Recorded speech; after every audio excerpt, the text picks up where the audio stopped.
हम देखेंगे ACC board exam जो है, इंग्लिश का पेपर 80 मार्क्स का होता है, उसमें का क्वेश्चन नंबर सेक्शन नंबर 1 हम देखेंगे। सेक्शन नंबर 1 होता है language study. Question number 1A do as directed, उसमें से कोई भी 4 आपको सॉल्व करने हैं, आपको वो 8 मार्क के लिए आता है। और क्वेश्चन नंबर 1B वो भी डू एज डायरेक्टेड, 2 इसमें क्वेश्चन आते हैं, वो भी 2 मार्क के लिए आते हैं। आज हमें उसे देखना है। हम हर लेक्चर में अलग अलग क्वेश्चन 1, 2, 3 ऐसे लेते जाएंगे।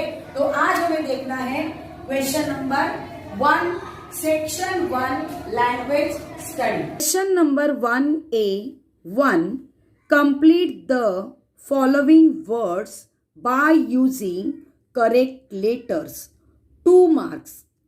4 वर्ड्स हाफ हाफ मार्क के लिए आते हैं।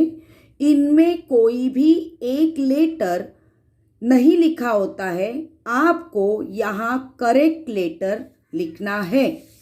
जैसे YO UNG, हमने यहाँ पर U यह करेक्ट लेटर लिखकर नीचे अंडरलाइन की है। इसी तरह से आपको बोर्ड की एग्जाम में लिखना है। अब यहाँ पर आज तक के बोर्ड के एग्जाम में आए हुए बहुत सारे वर्ड्स मैंने आपके सामने प्रस्तुत किए हैं। इन्हीं में से कोई 4 वर्ड्स आपको आने की संभावना है। तो बच्चों, इसे थोड़ा अच्छी तरह से देख लीजिए, शायद इनमें से कोई वर्ड्स आपकी एग्जाम में आ जाए। 2 put the following words in alphabetical order, 2 marks. इसमें आपको 2 क्वेश्चन आते हैं। पहले में 4 शब्द होते हैं जिनका पहला अक्षर अलग अलग होता है, जिनको आपको अल्फाबेटिकली ऑर्डर लगाना है। 2 में 4 वर्ड्स होते हैं, पर इसमें पहला अक्षर हर एक वर्ड्स का सेम होता है। तो आपको क्या करना है, पहले अक्षर को कुछ क्षणों के लिए भूल जाना है और दूसरे अक्षर को दिमाग में रखकर इन्हें अल्फाबेटिकल ऑर्डर लगाना है। यहाँ पर मैंने कुछ एग्जाम्पल्स आपके सामने प्रस्तुत किए हैं। इस तरह से EMPK, इनमें ABCD में पहले यह लेटर्स आते हैं, तो इस द्वारा मैंने इनको अल्फ़ाबेटिकल ऑर्डर सेट किया है। इसमें T पहला अक्षर को मैं भूल गई हूँ, दूसरा अक्षर जो है उसके अनुसार मैंने यहाँ पर अल्फ़ाबेटिकली ऑर्डर इनको लगाया है। इसी तरह से बोर्ड की एग्ज़ाम में आपको अल्फ़ाबेटिकल ऑर्डर लिखने के लिए आते हैं। कुछ एग्ज़ाम्पल आज तक के एग्ज़ाम में आए हुए आपके सामने मैंने प्रस्तुत किए हैं, उन्हें बहुत अच्छी तरह से देख लीजिए। कोई एग्ज़ाम्पल आपको देखिए कंफ्यूज करने वाला भी आ सकता है। यहाँ पर S S S S से सभी की शुरुआत तो हुई है, पर दूसरा जो अक्षर है ना, देखिए यहाँ पे U, यहाँ पे T, यहाँ पे P और यहाँ पे भी P आया है। इतना ही नहीं बल्कि PEC, PEC, 3 अक्षर एक जैसे आए हैं। तो सबसे पहले हमें देखना है कि U, T या P पहले आता है। तो अल्फ़ाबेट में P पहले आता है, तो इन दोनों के बारे में आपको पहला सोचना है। इन दोनों के पहले हम इनको लेंगे। अब यहाँ पर I और U के बारे में सोचेंगे। तो पहला ABCD में I आता है, तो स्पेसिफिक हम पहले लिखेंगे, इसके बाद में ये लिखेंगे, इसके बाद में T वाला लिखेंगे और इसके बाद में U वाला लिखेंगे। इस तरह से आपको कंफ्यूज करने वाले भी क्वेश्चन आ सकते हैं। 3 पंक्चुएट द फॉलोइंग सेंटेंसेस। इसमें आपको 2 सेंटेंसेस ऐसे आते हैं जिनको आपको पंक्चुएट करना है। अब यहाँ देखिए पंक्चुएट के कुछ रूल्स है। वाक्याची सुरुवात कॅपिटल लेटरने करा। प्रॉपर नाउनचे फर्स्ट लेटर कॅपिटल लिहा। आय म्हणजे मी हे सिंगल लेटर कोठेही कॅपिटल लिहा। WH शब्दाने किंवा हेल्पिंग वर्बने सुरू असणारे शक्यतो प्रश्नच असतात, म्हणून शेवटी प्रश्नचिन्ह द्या। साध्या वाक्यांना असेरेटिव्ह, अफर्मेटिव्ह, नेगेटिव्ह पूर्णविराम द्या। उद्गारवाचक वाक्यांना एक्सक्लामेटरी सेंटेन्स शेवटी उद्गारवाचक चिन्ह द्या।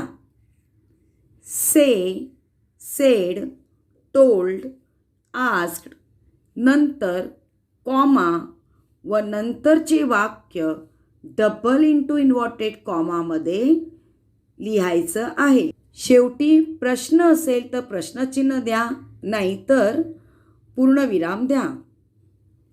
2 किंवा अधिक नाउन्स असतील तर कॉमाचा वापर करा। 2 वाक्यांमध्ये अर्धविरामाचा वापर करा। कॉन्ट्रॅक्टेड फॉर्म्स आले असतील तर एपॉस्ट्रोफीचा वापर करायचा आहे। अब यहाँ देखिए एग्जाम्पल के तौर पर पहला अक्षर हमेशा कैपिटल लिखना है, तो मैंने एस यहाँ पर कैपिटल लिखा। सेड आया है तो से, सेड, टोल्ड, आस्क्ड, अगर ऐसा आया तो आपको यहाँ पे कॉमा देना ज़रूरी है। जो भी बोला गया है डबल इंटू इन्वर्टेड कॉमा में लिखना है। क्वेश्चन है तो क्वेश्चन दो, असेरेटिव सेंटेंस है तो पूर्ण विराम दो और double into inverted comma complete करो। और यहाँ पर देखिए आई जो है ना सेंटेंस में कहीं पे भी आने दो, सिंगल आई, हाँ, जिसका मतलब होता है मैं, वह कहीं पे भी आने दो, वो हमेशा कैपिटल ही रहेगा। अब यहाँ पर देखिए सेड, टोल्ड, आस्क के बाद में जो कॉमा देते हो और इंटू इन्वर्टेड कॉमा में सेंटेंस आप लिखते हो, तब यहाँ पर जो भी लेटर आएगा उसको आपको क्या करना है, कैपिटल ही लिखना है। जैसे यहाँ पर देखिए, यहाँ पर एक है सेंटेंस, देखिए यहाँ पर सो व्हाट क्वेश्चन मार्क के बाद में ये W कैपिटल आया है।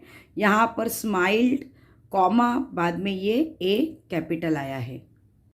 अब यहाँ पर नहीं आया है ये आई, इट्स, क्योंकि ये सेंटेंस ही देखिए अलग हो जाता है। But Meena comma it's pouring, इस तरह से ये सेंटेंस अलग है। तो यहाँ पर देखिए शी स्माइल्ड, उसने हंसते हुए कहा, है ना, तो इसीलिए ये ए कैपिटल आया। और यहाँ पे ये पूरा सेंटेंस ही एक है, तो इसीलिए यहाँ का आई कैपिटल नहीं हुआ है और यहाँ का ए कैपिटल लिखा गया है। यहाँ पर देखिए थोड़ा सा अलग है, यहाँ पर शी सेड अंत में आया है, तो इसको हम इस तरह से लिखेंगे। टी पहले मैंने कैपिटल लिखा है और सिंगल इन्वर्टेड कॉमा में मैंने इस सेंटेंस को लिखा है, क्योंकि टेक्स्ट बुक के ही सभी आपको सेंटेंस आने वाले हैं, तो आपको टेक्स्ट बुक को अच्छी तरह से देखना है, पढ़ना है। यहाँ पर देखिए W मैंने कैपिटल किया, व्हाट से इसकी शुरुआत हुई, तो जाहिर है कि ये क्वेश्चन है, तो यहाँ पर मैंने क्वेश्चन मार्क दिया है। अब यहाँ पे व्हाट्स यानी व्हाट इज है, इसलिए मैंने यहाँ पे एपॉस्ट्रोफी एस किया है। अब ये क्वेश्चन है तो क्वेश्चन किया है और अंत में मैंने यहाँ पे फुल स्टॉप दिया है। और कोई भी प्रॉपर नाउन है तो उसका अक्षर हमेशा आपको क्या करना है, कैपिटल ही निकालना है। अब इसी तरह से देखिए आपको अलग अलग एग्ज़ाम में आए हुए सेंटेंसेस मैंने आपको दिए हैं, आपको इन्हें गौर करना है। इसी के साथ साथ मैंने आपको होमवर्क भी दिया है, आप उसे भी कीजिए। और सबसे बड़ी बात, मैंने देखिए यहाँ पर इम्पॉर्टेंट लेसन दिए हैं। ये लेसन जो है ना, यहाँ पर उनके पेज नंबर दिए हैं, his first flight, the boy who broke the bank, a lesson. Lesson देखिए यहाँ पर आई नहीं चाहिए था, स्पेलिंग थोड़ी गलत है। लेसन इन लाइफ, अ बेगर, भोली। इस तरह से ये जो भी लेसन है वह इम्पॉर्टेंट है पंक्चुएट के लिए। इन लेसन को थोड़ा बहुत गौर से पढ़िए, तो इन्हीं में से कोई सेंटेंस आपको पंक्चुएट के लिए आ सकते हैं। यहाँ पर भी लेसन की स्पेलिंग गलत है, sorry. 4. Make 4 words minimum of 3 letters each using the letters in the word। आपको एक बड़ा वाला वर्ड यहाँ पर देते हैं या कंपाउंड लेटर देते हैं, इसमें से आपको 4 वर्ड्स तैयार करने हैं। अब उन 4 वर्ड्स के कम से कम 3 लेटर्स होने चाहिए। 2 लेटर्स वाला जो आंसर होगा वो आपका गलत दिया जाएगा। तो इसीलिए आपको क्या करना है कि कभी कभी देखिए यहाँ पर कंपाउंड वर्ड भी दिए जाते हैं, मोस्टली कंपाउंड वर्ड देते हैं। तो इसमें तो देखिए यहाँ पे ग्रैंड डॉटर है, तो ग्रैंड एक वर्ड्स बन गया, दूसरा डॉटर वर्ड्स बन गया, फिर और आपको आसानी से बचे हुए दो वर्ड्स आप बना सकते हैं। आपको 4 वर्ड्स बनाने हैं पर कम से कम 3 अक्षरों के होने चाहिए। यहाँ देखिए मैंने 2 अक्षरों का बनाया है, तो 2 अक्षरों का गलत दिया जाएगा। तो इस तरह से आपको अब तक के एग्ज़ाम में आने वाले सभी वर्ड्स मैंने आपको यहाँ पर दिए हैं, होमवर्क के लिए भी दिया है, तो आपको ये अच्छी तरह से करना है।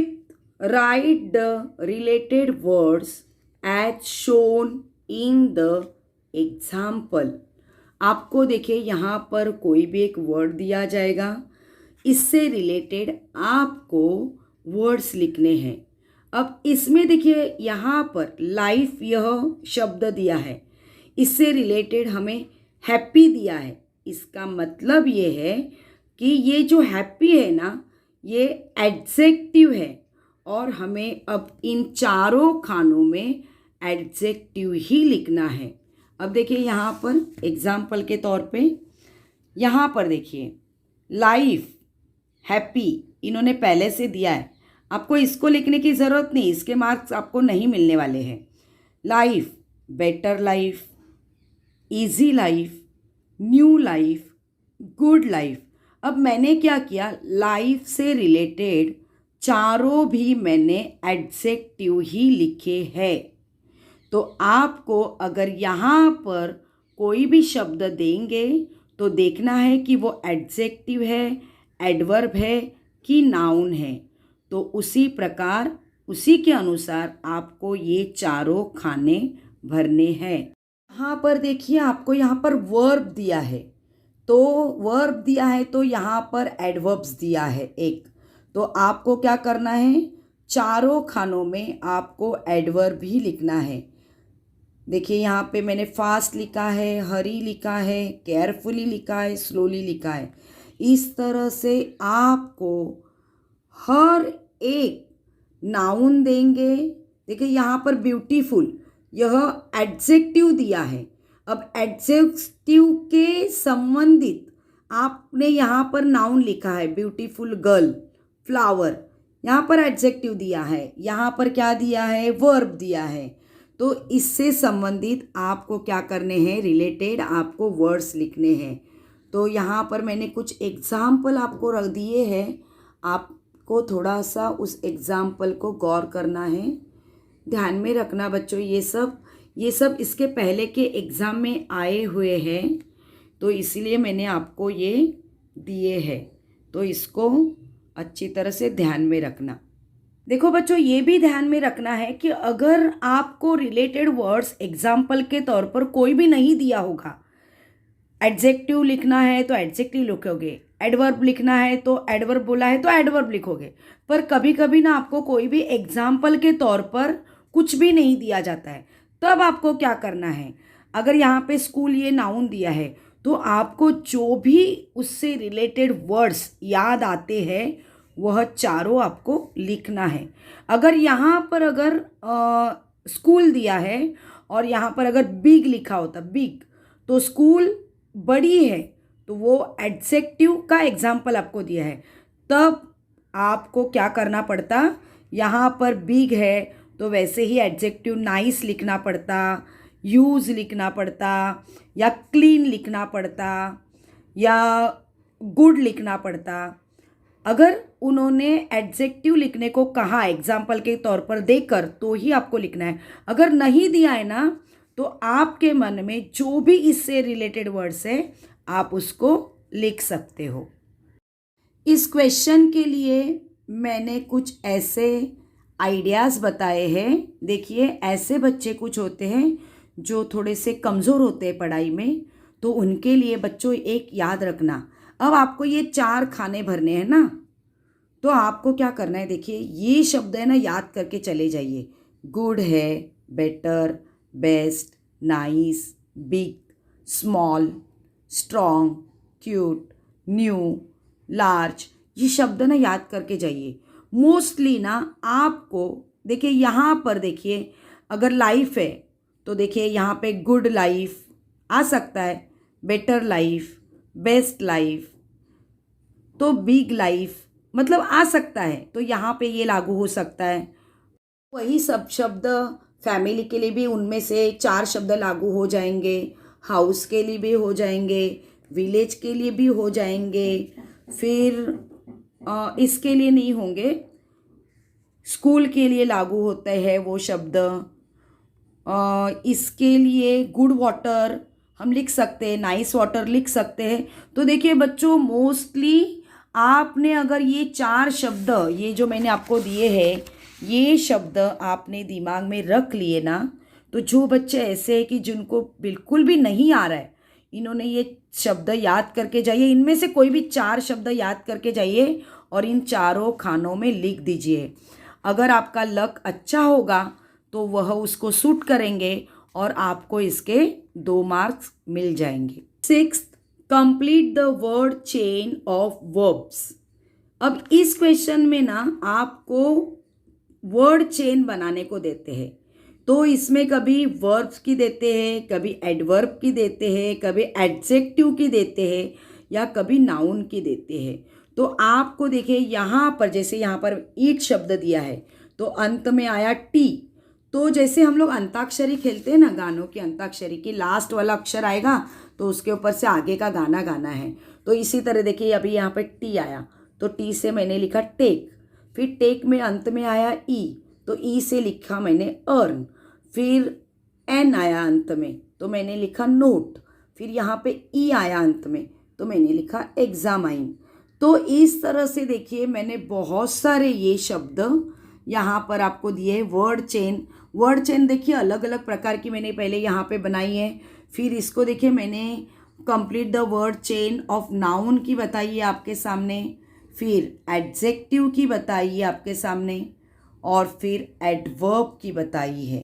इस वर्ड चेन में अगर नाउन की आए तो आप आसानी से लिख सकते हो, वर्ब की आए तो भी आप आसानी से लिख सकते हो, पर एडजेक्टिव और एडवर्ब की ना बच्चों आप थोड़े कंफ्यूज हो जाते हो, इसलिए मैंने यहाँ पर बहुत सारे जितने हो सके उतने एडजेक्टिव आपको मैंने यहाँ पर दिए हैं। आप इनको थोड़ा गौर कीजिए। देखिए यहाँ पर देखिए colour, shape, number, quality, size are called adjectives. जैसे मैंने ग्रीन, देखिए कलर, ग्रीन, रेड, कोई भी कलर के नाम बता दो वह भी एडजेक्टिव हो जाते हैं। किसी भी शेप का नाम दे दो तो वह भी एडजेक्टिव होता है।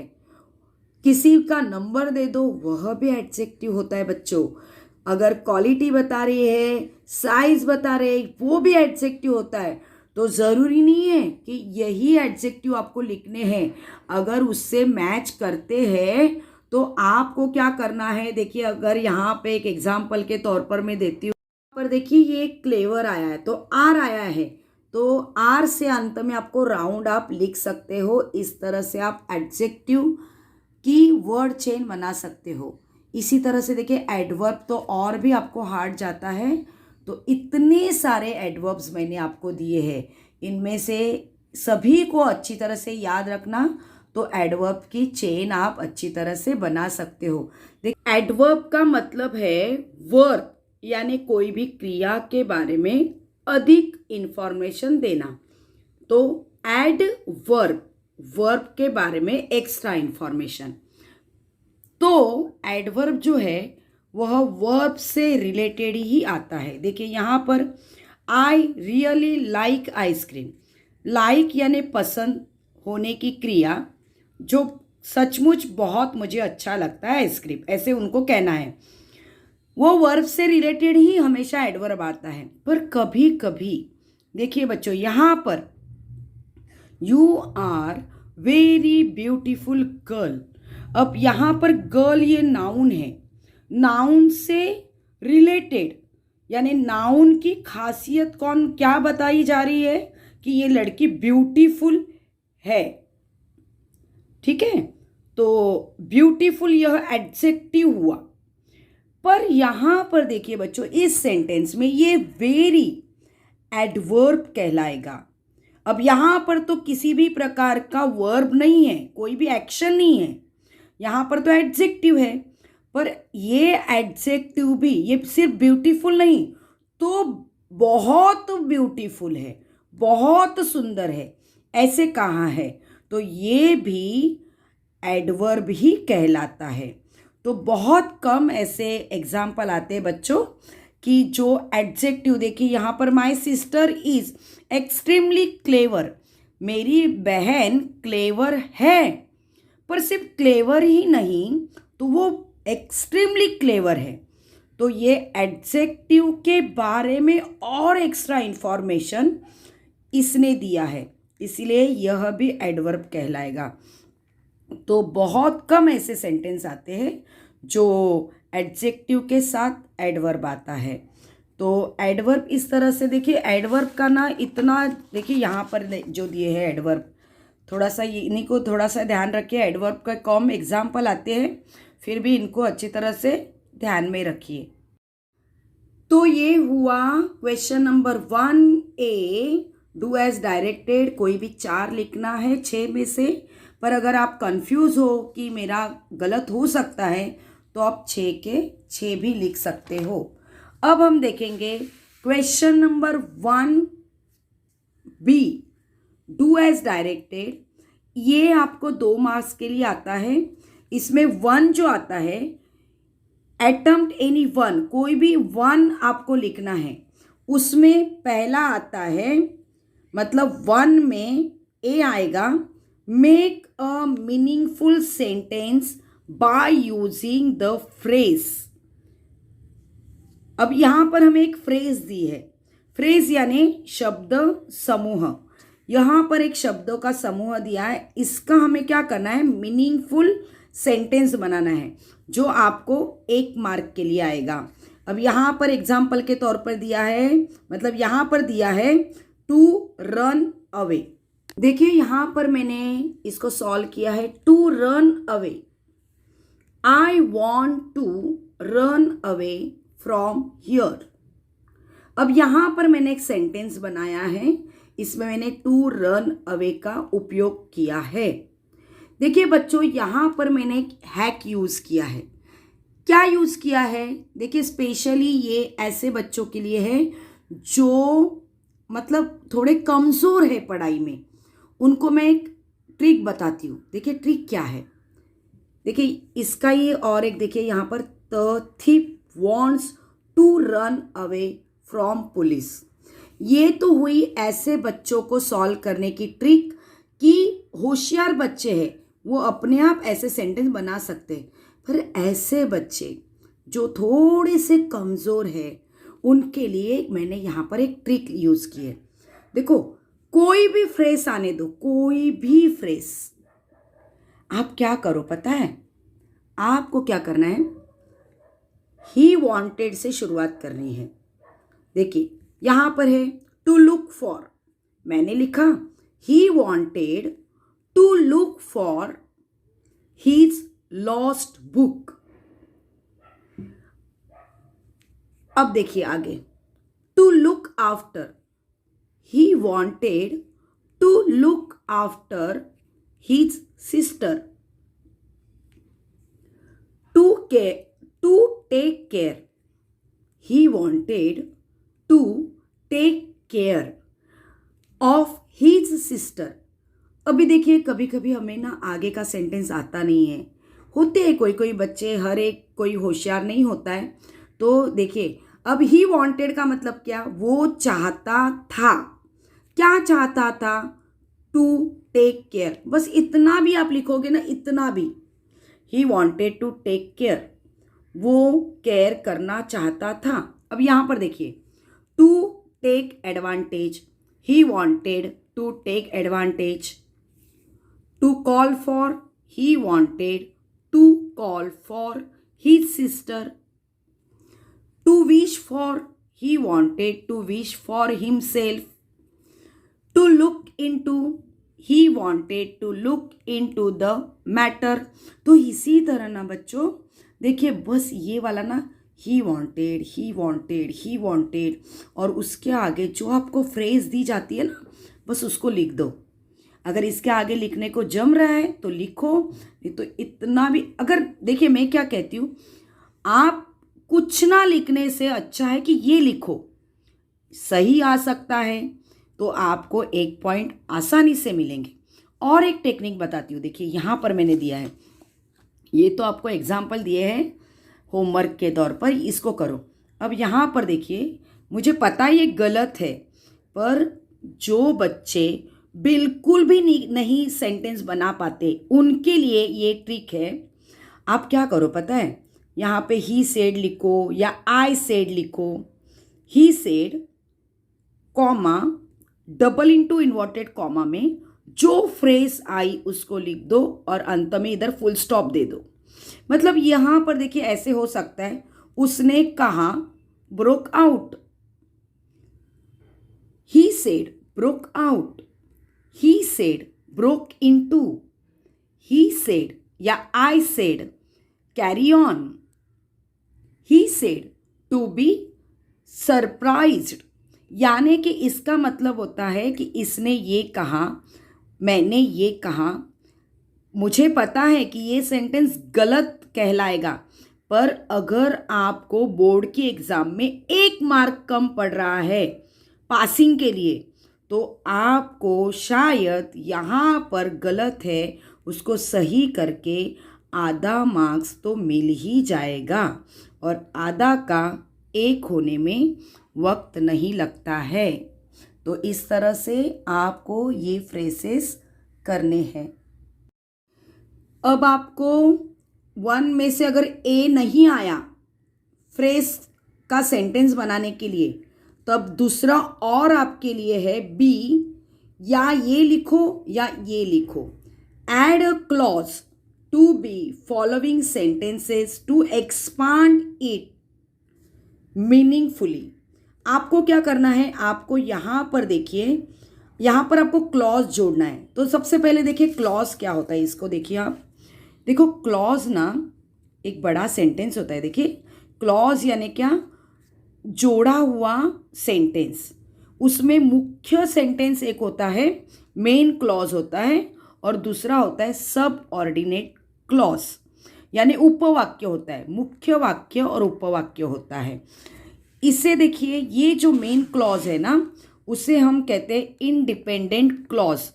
ये सेंटेंस के लिए किसी की भी हमें ज़रूरत नहीं पड़ती है। देखिए ये अपने से एक अर्थ ही तैयार हो जाता है। यहाँ पर मैंने अगर देखिए ये एग्ज़ाम में आया है, आई सॉ अ बॉय, मैंने एक लड़का देखा, बस इसका अर्थ अपने में ही है, इसको पूरा होने के लिए किसी और सेंटेंस की ज़रूरत नहीं होती है। पर सब ऑर्डिनेट क्लॉज डिपेंडेंट क्लॉज होता है, जो पहले वाले सेंटेंस के ऊपर डिपेंड होता है। उसमें नाउन क्लॉज होता है, एडजेक्टिव क्लॉज होता है और एडवर्ब क्लॉज होता है। आपको ये सब ज़्यादा दिमाग में नहीं रखना है, आपको क्या करना है, सेंटेंस बनाना है। क्लॉज जोड़कर आपको क्या करना है, सेंटेंस बनाना है। यहाँ पर आया है आई सॉ अ बॉय।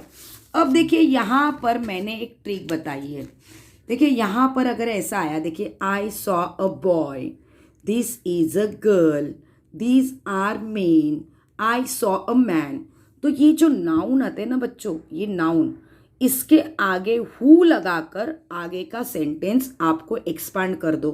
देखिए कैसे, आई सॉ अ बॉय, हु यानी यहां पर इसका मतलब होता है जो, हु वॉज प्लेइंग क्रिकेट, जो क्रिकेट खेल रहा था। This is a girl who is helping others. इस तरह से आपको ये जो क्लॉज है, ये अभी देखिए यहां पर क्वेश्चन के अर्थ से नहीं निकलता है, हु यानी कौन, ऐसे नहीं होता है इसका अर्थ, यहां पे होता है जो। तो ये सब क्लॉज कहलाते हैं। तो ये क्लॉज लगाकर इस तरह से आप अलग अलग सेंटेंस बढ़ा कर, मतलब एक्सपांड करके बना सकते हो। इनको सभी सेंटेंस को देखिए, गौर से देखिए, यहाँ पर मैंने बहुत सारे सेंटेंस दिए हैं, आप थोड़ा गौर कीजिए इन सेंटेंस को जो क्लॉज लगा के मैंने एक्सपांड किए हैं। एग्जाम में कभी कभी देखिए ये क्वेश्चन भी आता है, underline the subordinate clause in the sentences and state their kind. अब आपको क्या करना है, कोई भी एक सेंटेंस देते हैं और कहते हैं कि अंडरलाइन कर दो, सब ऑर्डिनेट क्लॉज कौन सा है इसमें, इसके नीचे अंडरलाइन कर दो। तो देखिए जहां पर ये हु है, दैट है, वॉट है, तो ये वाले जो भी सेंटेंस है ना, इसके नीचे आप क्या कर दो, अंडरलाइन कर दो और कह देना ये वाले सभी सेंटेंस सब ऑर्डिनेट क्लॉज के कहलाते हैं। अंडरलाइन कर दो, बस इसके आगे अंडरलाइन कर दो। अभी इस सेंटेंस में देखिए बाद में नहीं आया है, पहले आया है इफ लगाकर, if you work hard you will pass. तो ये वाला सब ऑर्डिनेट क्लॉज है। तो इस तरह से आपको अगर फाइंड करना है सब ऑर्डिनेट क्लॉज और अंडरलाइन करनी है, तो ये जितने भी क्लॉज आते हैं उसके बाद का पूरा सेंटेंस आप अंडरलाइन करो, और ये होते हैं सब ऑर्डिनेट क्लॉज। अब यहाँ पर उसका काइंड पूछते हैं आपको, काइंड क्या है, कौन सा प्रकार है।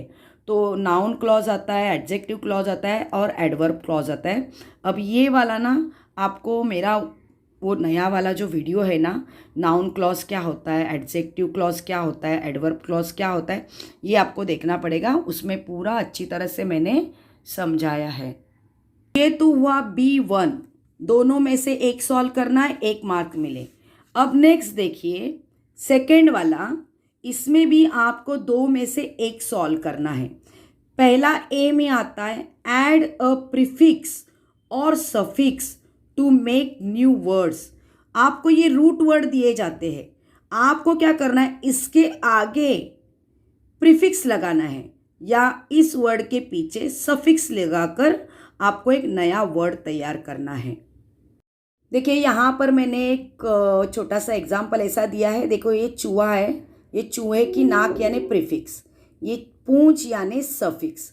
यहाँ पर मैंने हैप्पी शब्द दिया है, देखिए इसके ये हैप्पी के आगे अगर मैंने प्रीफिक्स लगा दिया अनहैप्पी हो जाता है, एक नया शब्द तैयार हो जाता है।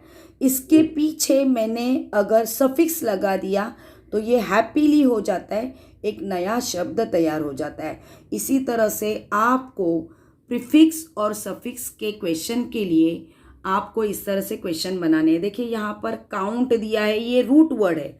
अनकाउंट या अन लगा दिया प्रीफिक्स, एबल लगा दिया सफिक्स, अनकाउंटेबल, ये जोड़ के ही मैंने दिया है। देखिए यहाँ पर आपको अलग अलग करने हैं इसको, एक ही इसमें दोनों भी शब्द को, देखिए यहाँ पर आपको क्या करना है, एक ही शब्दों को दोनों, ये दोनों को भी या तो इसको सफिक्स लगाओ या प्रीफिक्स लगाओ, या तो इसको सफिक्स लगाओ या तो प्रीफिक्स लगाओ। आपको ये दोनों भी वर्ड्स क्लियर करने हैं, नहीं तो यहाँ पर आप ऐसे करोगे अनहैप्पी और हैप्पीली, तो ये एक ही मार्क्स आपको मिलने वाला है। आपको क्या करना है, इन दोनों वर्ड्स को यूज़ करना है, पे को भी यूज़ करना है और हैप्पी को भी यूज़ करना है, दोनों के बारे में आपको लिखना है। जैसे पे यहाँ पर देखिए मैंने पे लिखा है, तो ये रीपे, काउंट है अनकाउंट, ये तो दोनों, फिर आपको इसको आधा और इसको आधा ऐसे मार्क्स मिलेंगे। अगर आपने ऐसा किया पे, रीपे और पेमेंट, तो दोनों भी आपने क्या किया, यही शब्द लिया, तो ये दोनों भी देखिए पे को भी लिखना है सफिक्स या प्रीफिक्स लगाकर, हैप्पी को भी लिखना है सफिक्स या प्रीफिक्स लगाकर। अगर आपको नहीं आ रहा है ना, कोई भी इसमें से अगर नहीं आ रहा है कोई शब्द, तो एक काम कीजिए, जैसे आपको हैप्पी का अनहैप्पी भी आता है, हैप्पीली भी आता है, तो आप लिख दो, फिर एग्जामिनर देखेंगे कि आपको किस तरह से मार्क्स देने हैं। तो देखिए यहाँ पर आपको मैंने एग्जाम्पल दिए हैं। देखिए सक्सेस, अनसक्सेस, सक्सेसफुल, प्रीफिक्स और सफिक्स लगाकर कुछ मैंने आपको रूट वर्ड दिए हैं, उसको आपको ध्यान देना है। यहाँ पर देखिए, यहाँ पर मैंने सिर्फ प्रीफिक्स लगाकर बनाए हैं कुछ रूट वर्ड। इसके बाद में यहाँ पर देखिए सफिक्स लगाकर मैंने रूट वर्ड बना के दिए हैं।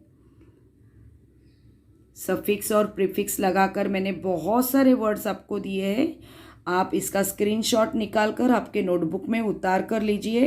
एग्ज़ाम में 100% इसी में से कोई 2 शब्द आएंगे। इतना याद रखना है आपको कि आपको इन दोनों भी रूट वर्ड को या तो दोनों को प्रीफिक्स लगाओ या दोनों को भी सफिक्स लगाओ, या एक को प्रीफिक्स लगाओ एक को सफिक्स लगाओ। जैसे आपको आ रहा है वैसे आप करो, बस दोनों शब्दों को आपको यूज़ करना है। अगर दोनों में से सिर्फ एक ही शब्द को आपको प्रीफिक्स लगाना आ रहा है और सफिक्स भी लगाना आ रहा है, जैसे यहाँ पे अनहैप्पी आ रहा है आपको प्रीफिक्स लगा के, हैप्पीली आ रहा है आपको सफिक्स लगा के, तो वैसे भी आप लिखोगे तो भी चलेगा, आपको मार्क्स ज़रूर मिलेंगे। सफिक्स और प्रीफिक्स लगाना बहुत आसान होता है बच्चों, पर अगर आपको नहीं आया, आना तो चाहिए 100%, बहुत इजी होता है, इजीली इसके मार्क्स मिलते हैं, पर अगर नहीं आया तो और के तौर पर आपको यहाँ पे बी में नया क्वेश्चन देते हैं, make a meaningful sentence using any one of following words. अब देखिए यहाँ पर दिया है उन्हें वन ऑफ, ये दोनों में से कोई भी एक रूट वर्ड यूज करके एक नया सेंटेंस आपको बनाना है। तो देखिए मैंने इसीलिए जानबूझकर आपको यहाँ पर कहा कि आपको ये दोनों भी सॉल्व करने हैं, तब इसका आधा मार्क्स और इसका आधा मार्क्स मिलने वाला है। यहाँ पर देखिए बताया कि एनी वन, कोई भी एक बताया है ना, तो इस तरह से आपको इसके सेंटेंस बनाने हैं। देखिए यहाँ पर मैंने पे रूट वर्ड लेकर मैंने सेंटेंस तैयार किया है। I will pay you. Happy, I am happy. आपको इन दोनों में से कोई भी एक ही सेंटेंस बनाना है। इस तरह से देखिए बच्चों, बहुत सारे रूट वर्ड लेकर मैंने बहुत सारे सेंटेंस बनाए हैं आपके लिए। अब देखिए, आपको अगर ये मेरा आज का वीडियो अच्छा लगा ना बच्चों, तो ज़रूर प्लीज़ लाइक कीजिएगा, क्योंकि ना लाइक्स देखिए अगर आप देते हो ना तो मुझे भी बहुत अच्छा लगता है कि मैं इतना मेहनत करके इतने सारे वर्ड्स और मैंने सेंटेंस आपके लिए बनाए हैं। तो मेहनत बहुत लगती है बच्चों, इसमें आधे घंटे का वीडियो होता है पर बहुत समय भी जाता है। अगर सचमुच आपको मेरा वीडियो अच्छा लगा तो लाइक कीजिए, सब्सक्राइब कीजिए अगर आपने किया नहीं अब तक तो, और फिर इसको शेयर भी कीजिए आपके दोस्तों को। आपको इसका बहुत ही फ़ायदा होने वाला है बच्चों। प्लीज़ मेरे वीडियो को लाइक कीजिए, तो मुझे ना थोड़ी और हिम्मत आ जाएगी कि मुझे और वीडियो निकालने चाहिए। क्या सचमुच मेरा वीडियो इतना कमज़ोर है कि आप मेरे इस वीडियो को एक लाइक भी नहीं दे सकते हो? अगर मेरा वीडियो सचमुच अच्छा लगा ना तो लाइक प्लीज़ मुझे दे दीजिए, और मेरे इस वीडियो को अधिकतर विद्यार्थियों में पहुंचाने में मेरी सहायता कीजिए। इस तरह से आपका ये क्वेश्चन नंबर 1A और B यहाँ पर कंप्लीट होता है। Thank you. इसके बाद का मैं वीडियो आपके सामने लाने वाली हूँ। सेक्शन 2 टेक्सचुअल पैसेज किस तरह से सॉल्व करते हैं, उसके कुछ ट्रिक्स है, हैक्स है, वो मैं आपको अगली वीडियो में बताऊंगी। थैंक यू वेरी मच बच्चों।